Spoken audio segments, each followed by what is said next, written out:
Hi everyone, I'm Kevin. And I'm Sarah, and we're from DVG, Yeah. obviously. Today we're filming in our warehouse. We come here about once a week to fill the personal orders we receive, because when we're working at home, we don't have the same stock at our house as we did at our other office. At the warehouse.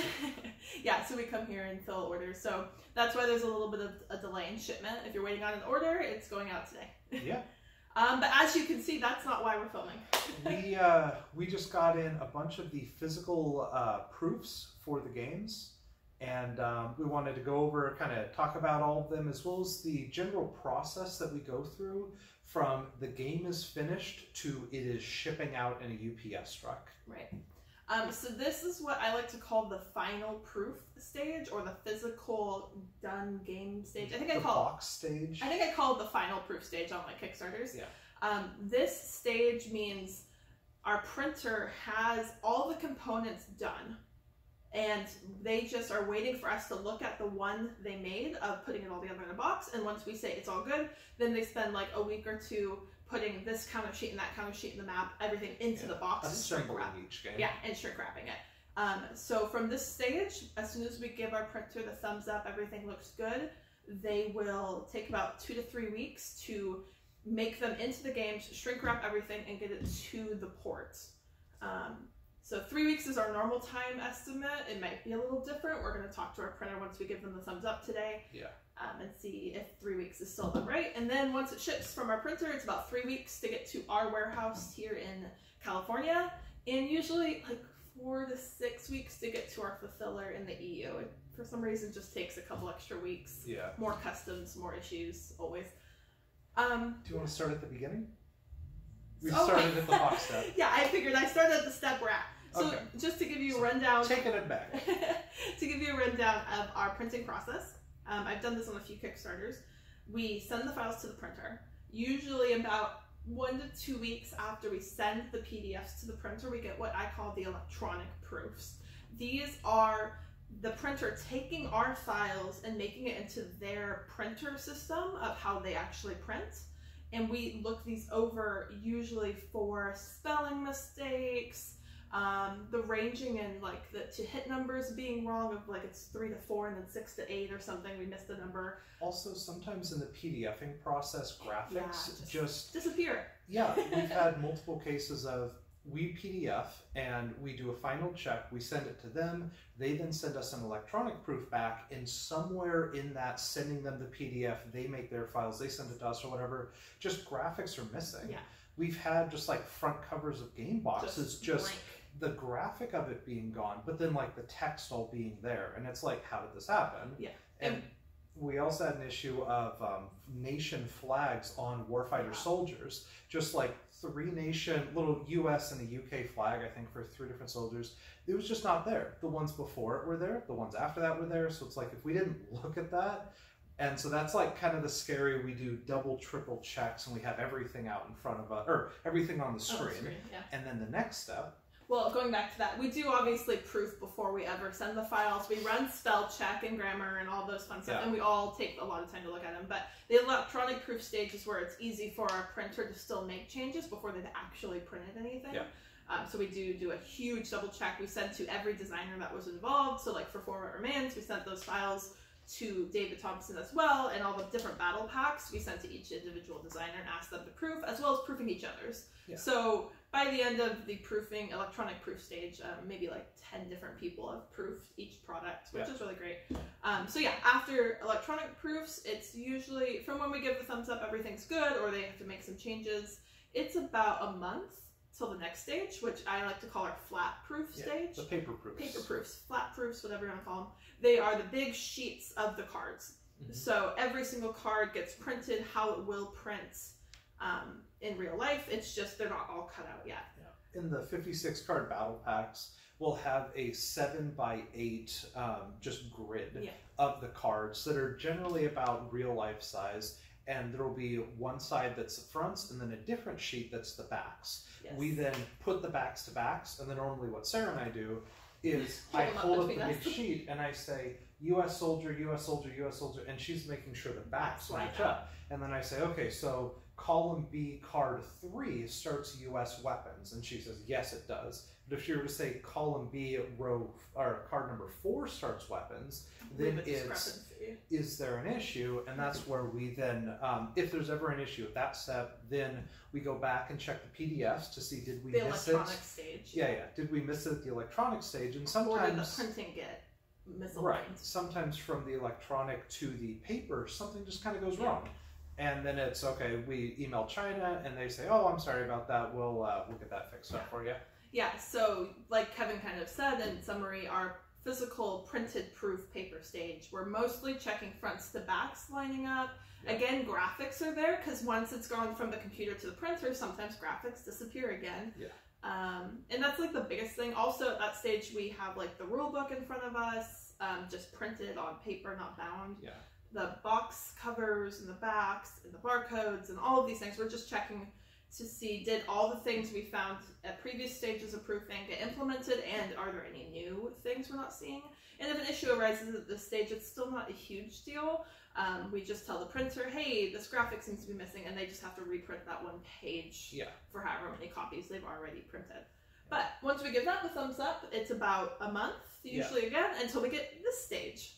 So like I said, this is our final proofs. These are, at this point, we're only looking for massive issues, like a whole component of the game is missing. Yeah. So like it's supposed to have 5 cover sheets, but there was only 4 in what they sent us. That sort of issue.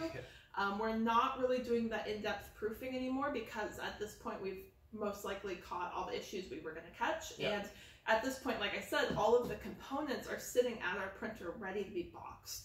So it would have to be a game-breaking issue at this point to bring up to the printer to fix. So usually at this stage, things look really good. And they do. We've actually already proofed all of these. Yeah. There's one thing missing from each of the 4 remains, and that's the dice bag, but they told us that wouldn't be in the box because it's coming from a different like partner company they have who makes those bags. So they will be in your guys' versions of the games, but in our final proofs, they weren't in it. And that's where communication's really a big deal. We email with our printer constantly. Right. We're always emailing them, asking little things, and double checking on some stuff. They'll send us some card sheets, and they'll send us 4 or 5 56 card expansion card sheets, and the cards are one size. And then the next expansion, the cards are half the size. And it makes you wonder what happens. No real reason. And it makes you really worry that instead of the 2.5 by 3.5 size cards, we're going to have these super little small counter-sized cards. And so we emailed them, and they said, oh yeah. It was just easier to print. Right, to save on some paper, we doubled it up there. We say, great. It's like, okay. But we just double check always. Yeah. The only issue I guess we had, just because we're showing you guys kind of our process that we had with any of these games with this print run, was our Warfighter dice bag. Yeah. Let me put these down so I can make sure easy. So it's just a cute little bag. I believe it was a freebie stretch goal that we hit during the BattlePack Kickstarter. And it's cute, it's small, but when you close it, it doesn't really close. If you can kind of, I don't know if you guys can see that, but it doesn't stay shut. And I was not happy with this. We didn't get any proofs of this before this stage because it's, what were they going to do? Online, yeah, PDF of it. So I emailed them and said, I'm not happy. This bag just doesn't stay shut, or my customers are not going to be happy with this. And I said, can you put those little like plastic, a dongle like clippy things or something? I think they called it like a tab to hold it shut, like a lot of drawstring bags have. And they said, you know what? No problem. You're completely right. The bags don't stay shut. That's our fault. We should have prevented that, seen that coming. So all of these bags and the bags in the Forward Remains game are going to have this little plastic holder on it that'll just hold it shut. And I thought that was so nice. Our printer, we work with them constantly, obviously. Yeah. So they're more than happy to make sure we're happy with our products. Yeah. So don't worry, your bags will shut in Forward Remains and your BattlePack dice bag. And on a side note, taking it back a little bit, when it comes to the whole printing process, we gave approximations because one of the things that comes up a lot is, as I'm sure you guys remember, in the Warfighter Pacific and in the Warfighter Modern Kickstarters, we ended up making like 40 or 50 expansions. When we were planning on like 10. Right, and you guys just kept pushing them, that train up the hill. So yeah, but it meant that when we sent the PDFs, it was like a month to get the electronic proofs back, which is normally like a 5 to 10 days. And to hugely clarify, so when we start a Kickstarter, we have to set the delivery date before it launches. Because otherwise it's rude. We're going to, a year from now. It's and when you put in that delivery date, you can't change it. So the only way to change it is by us telling you guys. So when we set that delivery date, we were under the impression we were going to make a core game and like a dozen expansions. Not a huge deal. Very great, like easy to accomplish. And we already had a good amount of it done at that point. But then the Kickstarter went and you guys just pushed it through the roof beyond our wildest expectations, which meant 40 more expansions that we had to design now. So that explains kind of a lot of our delays tend to be because you guys are so wonderful and want so much from us. And we're expecting this and you guys say, no, we want this and we want to do it. And what it's led to is now, in the past, we would work on a project of whatever we're kickstarting and get it to its 50-60% mark completion, at which point, okay, we have a good enough idea of what this is, let's kickstart it.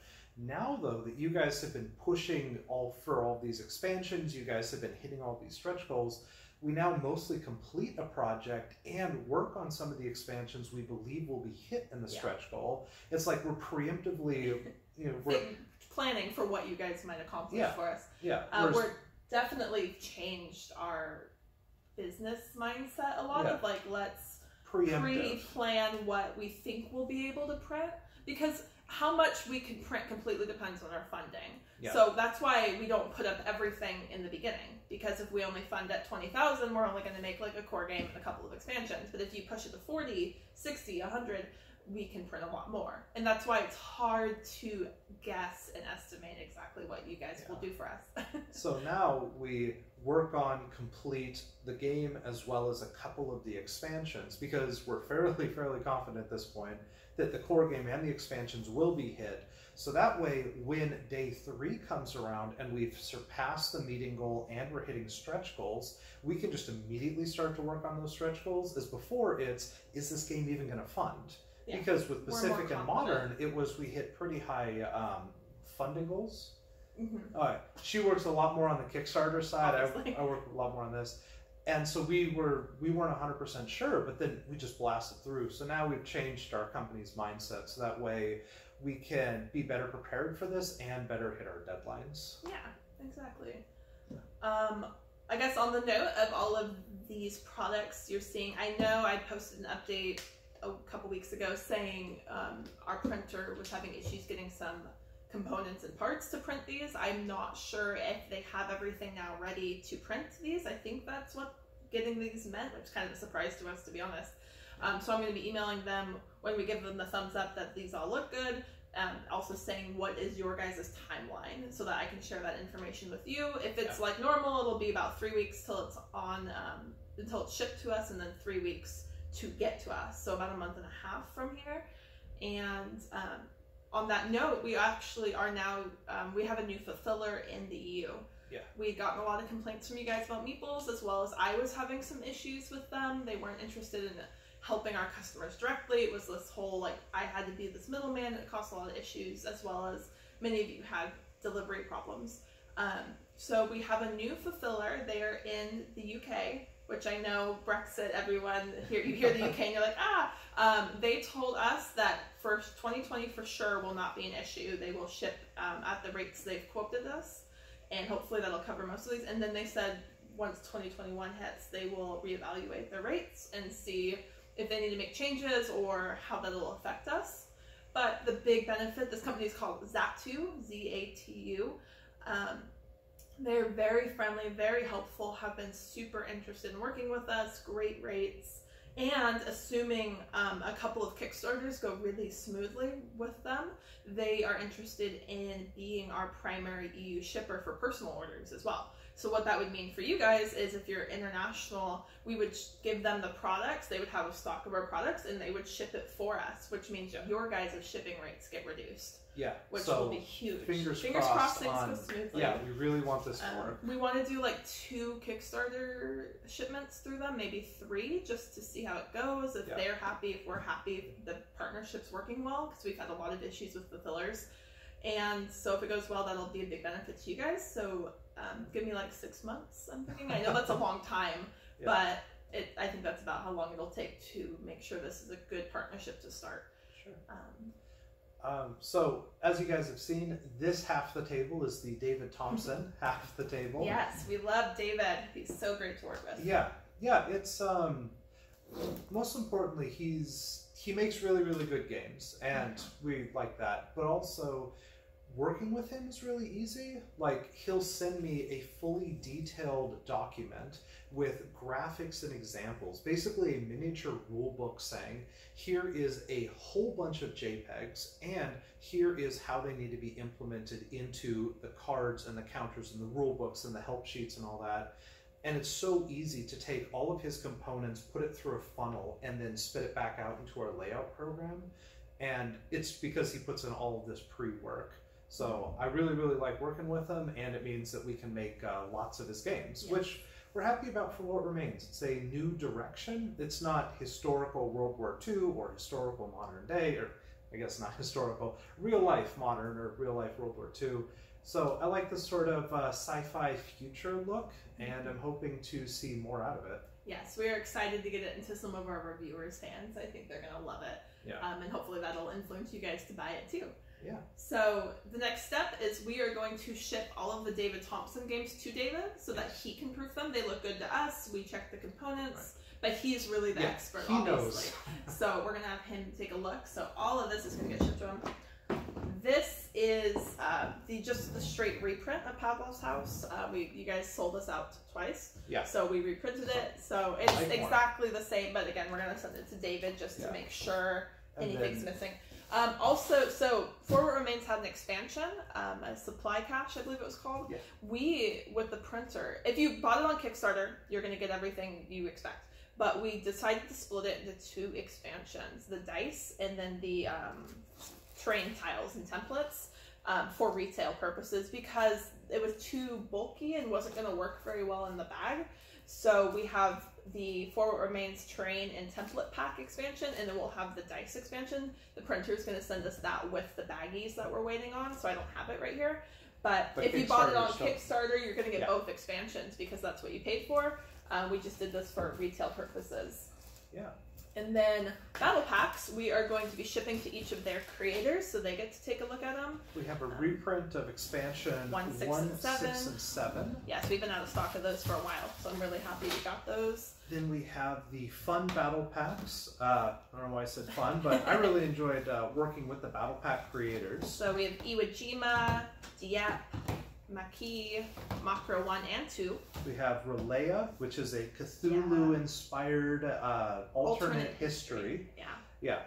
Dealing more with madness and more with environmental effects than a straight just shoot the hostiles and walk through locations. Yeah. We have modern day Battle of Fallujah. We have World War II Festo. We have Castle Frankenstein, which a lot of design... alternate history. Yeah, a lot of design time was put into, and I'm really, really excited about because it offers big mechanized suits, and it's a step that we've been looking to make with Warfighter. We took it from an individual soldier squad level, and we still wanted to keep that, but we wanted to beef up the soldiers without just saying, okay, instead of having 6 health, you now have 15 health, or whatever. So David Macon put a lot of effort into making these mechanized suits that work with the mechanics of Warfighter, that don't require any new keywords or don't require any rule sheet or anything like that. You can just pick up and play, and all you need is the Pacific Core game to do that. Yeah, the back of the cards have information about how to use the new frames. Right, there's and the art's really neat. And there's bracing, and so you have these big machine guns, you have a grenade launcher, a rocket launcher, and the suits come pre-built with them, and you have so much fuel you can spend, and every time you move a location costs some fuel if you want to brace a weapon. There's a lot of environmental gas and hazards in the locations, so you can either just make rolls or you can use your suit to bolster up your mask, and so that way you have less of a chance of getting hurt. And then we have PMC's Easy Money. This is a fun one. It's a Bonnie and Clyde inspired expansion for PMC. Again, by David Macon. Yeah, he's all about the expansions. He loves making these. Yeah. Very bank heist, high stakes, not quite fitting within the law, of PMC, which I know PMC is already kind of stepping away from the law, but now you're like raiding drug lords' houses and taking over warlords, a warlord's castle, I think. And so in doing that, you get strategic bonuses. So instead of just you get money for completing this, you get reputation, whatever, you get big bonuses like discarding all of the competitors for the rest of the campaign, or expending the completed objective card in order to reduce the hostile RP of the next mission. And so that way it's kind of like by doing this, you're not immediately getting a tactical win of more money or reputation, but you are getting a strategic choice you can make in the future. And I think that'll give people a lot of good decision making in which, where they want to fly against, where they want to attack against. Sorry, we've been working on the leader expansions a lot. This double deck is... Sarah worked on this a lot. Is the multi-era expansion. So this was all of the stretch goals you guys unlocked. We threw into a big expansion pack. That way it was kind of contained into something that was purchasable. So again, Kickstarter backers, I think if you ordered 3 or more expansions within the Kickstarter, get this for free. It's also going to be available for retail. It gives you cards for each era. So it's kind of cool. We did this one, and then with BattlePack Wave 2, we made a second one, and it's something we're going to explore doing more of. That you get a little bit of for everything. So if there's a new concept you like and you own multiple warfighters, this is a great value to jump it into all of your core games. Yeah, we created a bunch of new action cards, and we then took the idea of that action card and put it within multiple eras. So that way you can play with all of them. We also have soldiers from all 5 current eras of Warfighter. Yeah, and a couple different nations too. Yeah. Just to kind of add some variety. So, you want to talk about something fun? Yeah, the last expansion he's been holding out.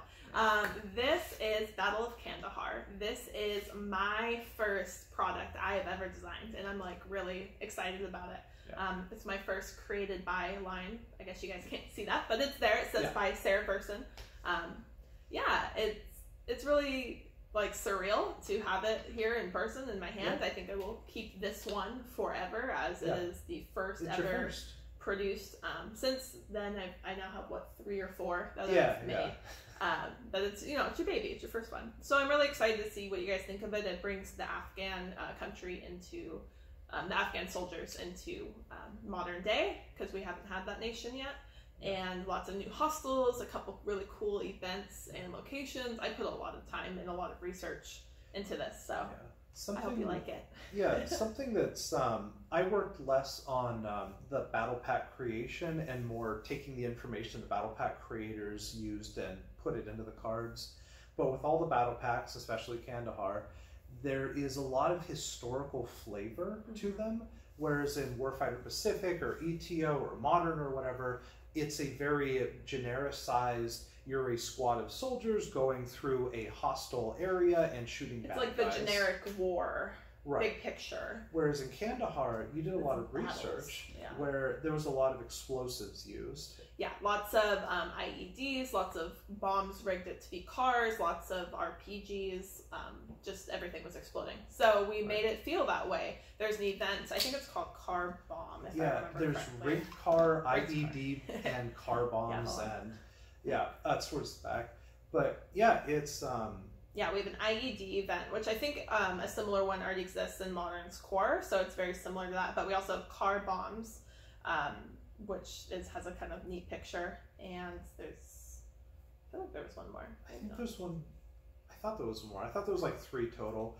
But we have the nation skill. Maybe that's what I was thinking. All out, once per mission, when suffering an attack with an all keyword, cancel the attack. So there's lots of hostiles with these all.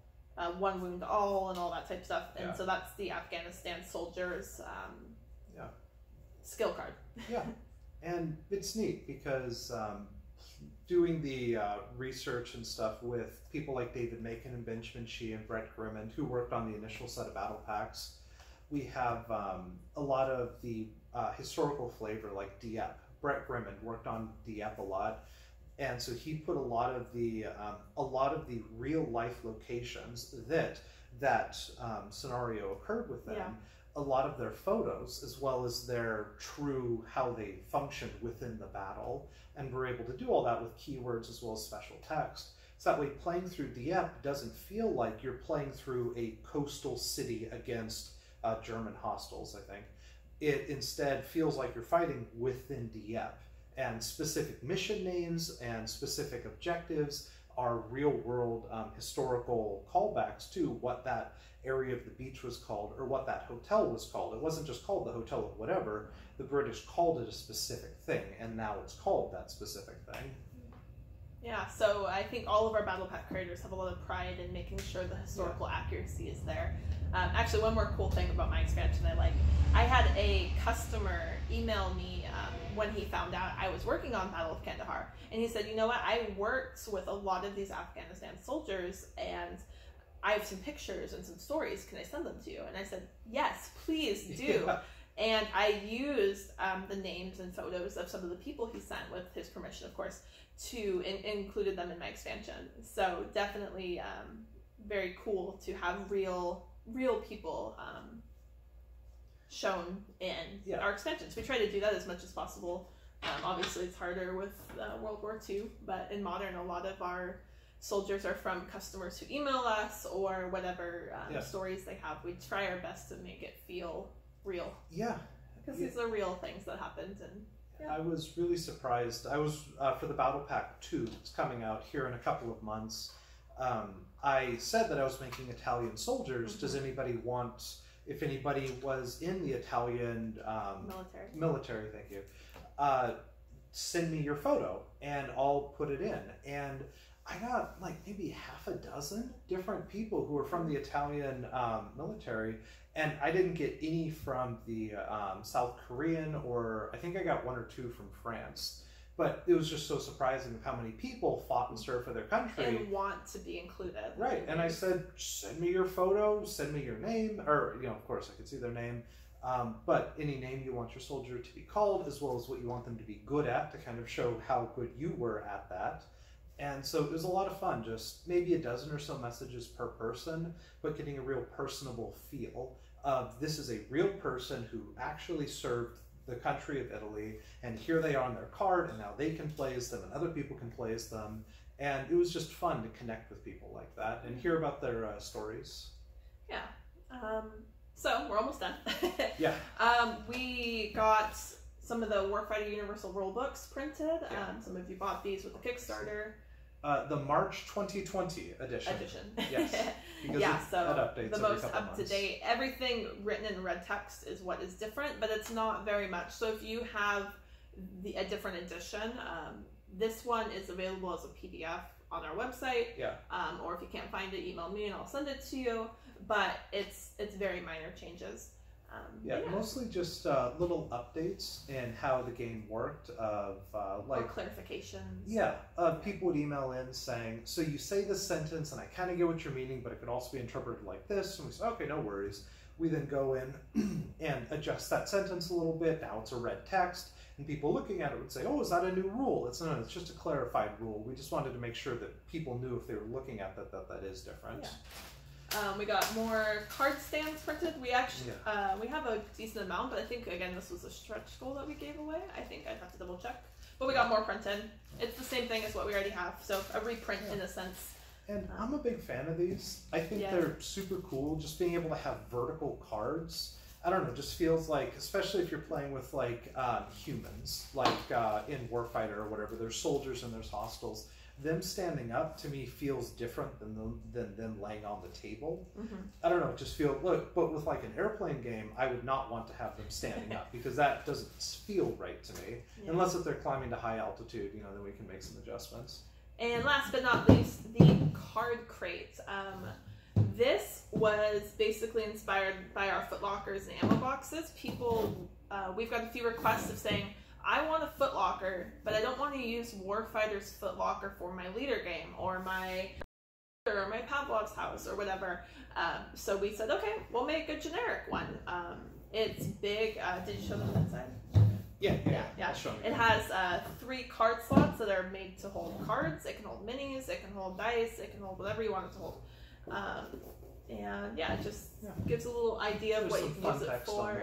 But yeah, basically it's what I thought of when Dan said he wanted to make this was this would be so cool if you could have all of your leader games basically in here. You can have, you know, up to here is Israeli, and then Phantom and B-17, like all your cards in one spot. Yeah. And then maybe you have a second box of some sort, maybe the game box itself to hold your counters and your boards. But I thought that'd be neat that you could just carry this one box and essentially have all your leader games, or all your Down in Flames games, or all your David Thompson games. Yeah. But I like that feel of you can have multiple things in one place, because I like consolidating and yeah. And this fits well within our backpacks as well. Yeah. And so it means that you could have this, and you could have a little piece of tape that you've written on saying Israeli and Phantom on here, at which point everything you need for those two games, including there's enough room for sheets and stuff that you can put in here, and you can just have everything you need for Israeli and Phantom, or for Hornet and Thunderbolt. And so that way you can just carry this around, and then if you want to play, maybe at a convention or whatever, you can just bust it out, and then when you're done, you close it. And I'm really happy with how sturdy they feel. Yeah. They're very thick and feel... thank you for showing that. Very solid, obviously. I want to make sure that this is nice and tough. They do, and the lid too feels nice. So those will be coming in with this weight as well. And counter trays. We're getting more counter trays printed. Again. Same old counter trays. You love them. We keep making them because we sell out every like 6 months. And we updated these to fit more snugly, right? Or was that the one before? Yeah, yes, we've tried so many different measurements to make that lid fit just perfect, but not so tight you can't get it off. This set, they sent us a proof, and I feel like it's a little snugger, and it does feel more solid. Yeah, so you'll need to like press, but then it's attached. You don't need to worry about like it snapping off or it getting wiggly off. Yeah, so we've gotten a few complaints about that in the past. In my opinion, I've used a lot of our counter trays and haven't had a huge issue. I think sometimes the plastic just forms differently with every counter tray. But yeah, so we are hoping all of this will arrive in about 6 weeks. If it does, and if the world is still... So mid-May? Mid-May, yeah. Mid-May, okay. And if the world is still social distancing and isolating at that point, it will be me and Kevin packing up every single one of your orders. Because that's how much we love you guys. Usually for a pack out, we bring in like 8 to 10 friends and family members to help us. Usually there's like 10 of us. We have tables lined up all behind us. We get some pizza. Music blasting, pizza going. I'm handing labels to people. They're packing out orders. And it takes usually to do a big Kickstarter, maybe like 6 to 8 hours. Yeah. So please be patient with us if these come in while we're still social distancing, as it'll take me and Kevin a lot longer to individually pack out each of your orders and ship it to you. I expect it'll take us a week of just doing that. But we will keep you updated throughout the process. But please be patient with us. Sarah's normal magical turnaround time may get lengthened a little bit. Yeah, I hate it because I've set a precedent of I'm going to be fast and efficient and telling you guys you gotta wait a week to get your personal orders, or it's gonna take a week to pack out the Kickstarters. It hurts me. But I'm happy you all are very understanding. So this is our stuff. If you want to see anything more specific about these products, well, some of them are going off in different directions, but we can still do something with them. We were talking about maybe making a video of us playing Battle of Kandahar. Yeah, Sarah and I playing in our living room. Yeah, we thought that'd be fun. Bring you guys in, show you what we play. Yeah. Or if you want to see anything else, like I said in our other videos, drop me a comment, send me an email, and we'll make a video of just about anything you would want right now. We have a lot of free time on our hands, and we like filming. So we like talking to you guys, letting you guys know what's up. So that's it for this time. We will see you next time. Thanks for watching. All those promo codes are still, I'm keeping them active as long as this chaos in the world is happening. So thanks 20 for your orders, and Vassal 50 for Vassals, PNPs, PDFs. Which we are getting new Vassals created slowly, and old Vassals updated, so that way it has the newest cards, or like in Warfighter's case we have updates. Yeah, like Nimitz and Thunderbolt and Tiger, that are all getting expansions. We'll eventually add those to the Vassals. Yeah. So yeah, thanks for watching. Keep playing the games, keep buying from us if you can, and we will see you next time. Yeah. Be safe. Bye.